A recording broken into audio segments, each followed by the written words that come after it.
السلام عليكم ورحمة الله تعالى وبركاته. مرحبا بكم في قناة شهوات حفصة في فيديو جديد وشهوة جديدة، ودائما ضمن سلسلة الشهوات الرمضانية.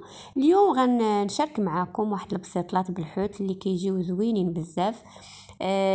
والطريقه ديالهم سهله، يعني ما فيهمش شي تماره، ما فيهمش الوقف بزاف في الكوزينه.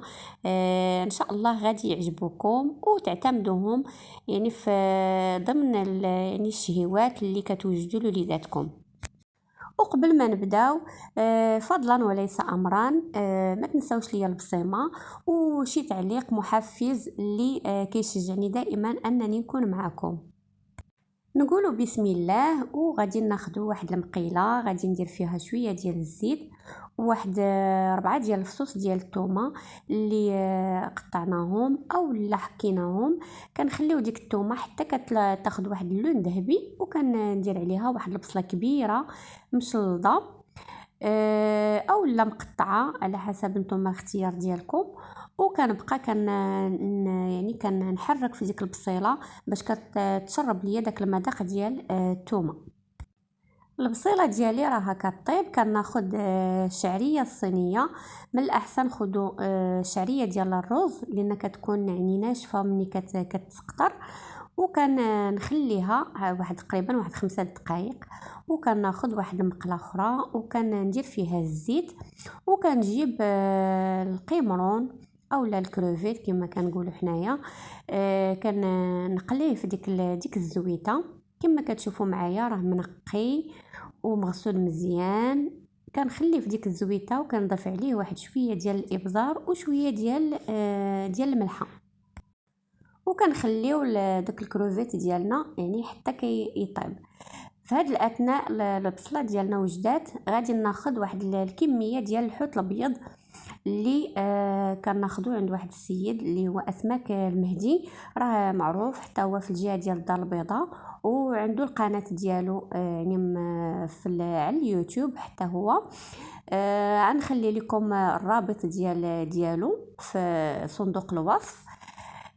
كيبيع هاد الكفيته كما قلت لكم حسب نتوما الحوت الابيض اللي بغيتو، بالاقامه ديالها بكل شيء كما شفتوا معايا انايا. واخا فيها الاقامه راني زدت عليها شويه ديال البزار، خرقوم، سكنجبير وطحميره اولا البابريكا، وزدت عليها الربيع اولا المعدنوس واحد الكميه، وكنخليوها حتى كتشرب. وكندوزو الكروفيت ديالنا كما كتشوفوا اللون ديالو راه ولا ذهبي. حيدناه وفي نفس المقله يعني بلا ما نغسلها بلا حتى شي حاجه كنضيف ديك الشعريه ديالي اللي انا قطعتها، يعني تسخطرات مزيان وقطعتها.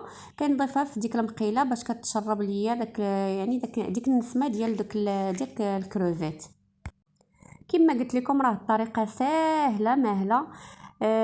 كنضيف عليها الكفته ديال الحوت اللي الابيض، وكنضيف عليها القمرون، وهكذا كنبقى يعني حتى كنسالي داك الحشوه ديالي كما كتشوفوا. واخر حاجه كنضيفها هي الهريسه اللي ما يمكنش نقولوا الحوت وما نقولوش معاه الحار، فكتبقى اختياريه. انا ما درتش بزاف على حساب يعني على حساب بنتي اللي كيبغي يعني اللي كيبغي الحرور يقويه او اللي يكثروا كما كنقولوا. كما كتشوفوا معايا الحشوه كتجي زوينه بزاف صراحه، وكي قلت لكم راه ما فيهاش تماره، يعني كاع هذا الشيء هذا الفيديو فيه تقريبا 8 دقائق، راه يعني ما كياخذش الوقت بزاف. ولا في هذه المرحله غادي نجيب الورقه وغادي يعني الورقه راه كناخذها غير هاد الصغيره، يعني ما كناخذش الكبيره باش كتجيني البسيطله ديالي في القياس. والطريقه يعني التقليديه ديال الورقه كيف كنعمروها معروفه. كنجيبوا واحد القالب اولا شي زليفه على حسب نتوما يعني الحجم ديال البسيطلات اللي بغيتو، تقدروا ديروها كبر وتقدروا ديروها صغر. كما كتشوفوا معايا يعني خديت واحد القالب درت فيه الورقه، يعني الجهه اللي كتكون ميدمه هي اللي كتكون يعني الفوق، والجهه اللي كتكون ناشفه هي اللي كتكون يعني كنديروا عليها الحشوه. غنعاود معاكم وحده اخرى كما كتشوفوا معايا. يعني هاد الوريقات اللي كيكونوا صغار كنتحكموا فيهم اكثر من الورقه الا خديناها كبيره وقطعناها، يعني ما كنضيع حتى شي حاجه من الورقه كما كتشوفوا معايا، وما كتجيش غليظه. واخا كتبان لكم يعني هذا يعني من واحد البلاصه مجموعه، راه ما كتجيش غليظه كما كتشوفوا معايا. يعني ساليت البسيطلات ديالي وشط ليا واحد الوريقه درتها يعني السيجار. كما كتشوفوا غادي ندهنهم بواحد شويه ديال الزيت وغندخلهم للفران، غنطيبهم حتى تيولي اللون ديالهم ذهبي. كما كتشوفوا معايا الحشوه ديالنا يعني كتشهي والورقه كتجي مقرمشه. صراحه يعني يستاهلوا انكم تجربوهم، خصوصا اننا في رمضان كان بعض المرات يعني كان نحيروا اشنو بينا نديرو ولا اشنو بينا نوجدو. فهذه يعني فكره من ضمن الافكار اللي بغيت نشاركها معكم، واكيد الا جربتوها ما غاديش تندموا عليها. فانا كما دائما كنقول لكم يعني الحاجه اللي نديرها في داري وكنتشهاها يعني وكتجي زوينه كنشاركها معكم. اما الحاجه اللي كنجربها ويعني ما كتصدقش ولا كتعطي شي مذاق اللي ماشي هو هذاك، فاكيد ما غاديش يعني نشاركها معكم، لان المتتبعين ديال القناه يعني ينتظروا مني دائما نحط لهم شي حاجه اللي تكون في المستوى ديال الذوق ديالهم.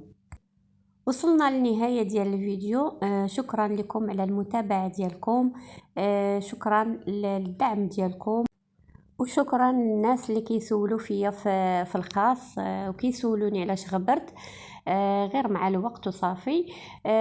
كنتمنى ان الفيديو ديال اليوم ينال الاعجاب ديالكم ونكون فدتكم ولو بالقليل.